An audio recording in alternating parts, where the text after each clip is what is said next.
I'm Damon Hatfield and this is IGN News. More details are emerging regarding the dismissal of the Han Solo standalone movie directors Phil Lord and Chris Miller, and some of the problems leading up to their firing.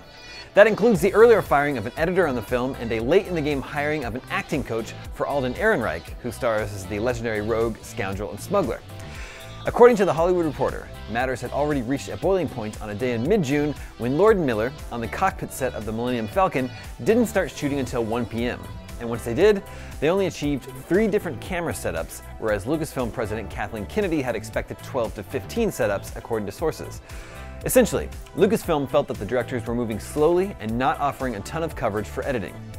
Executive producer Lawrence Kasdan, who co-wrote the Han Solo movie with his son John, was also displeased with the situation, as well as the improvisational approach of the directors. He wanted the written word of the script to be what was shot, and so Lord and Miller would do that while also improvising with their actors in other takes. Eventually, however, Kennedy sent Kasdan to work with the pair on set, just as Tony Gilroy had done with Gareth Edwards during the extensive Rogue One reshoots. The Hollywood Reporter says, unsurprisingly, Lord and Miller were less accommodating than Edwards, still a novice, had been. The directors felt that they were given zero creative freedom and that they were asked to operate under extreme scheduling constraints and were never given enough days for each scene from the very beginning. Sources say that the fundamental approach to filmmaking of Lord and Miller clashed with Kennedy and Lucasfilm from the very beginning and ultimately was not something that could be resolved.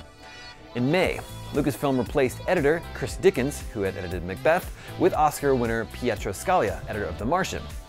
Additionally, in an unusual move, an acting coach was brought on board for Ehrenreich, as Lucasfilm was not entirely satisfied with the performance that the directors were eliciting from the actor.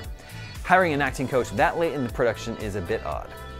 Still displeased with the situation, even after these moves, Kennedy sent Kasdan to the set, but Lord and Miller were not prepared to have Kasdan become a shadow director. That's when Kennedy fired them. For more movie news, check out the official titles for the Jurassic World and Saw sequels, and subscribe to IGN News wherever you're watching.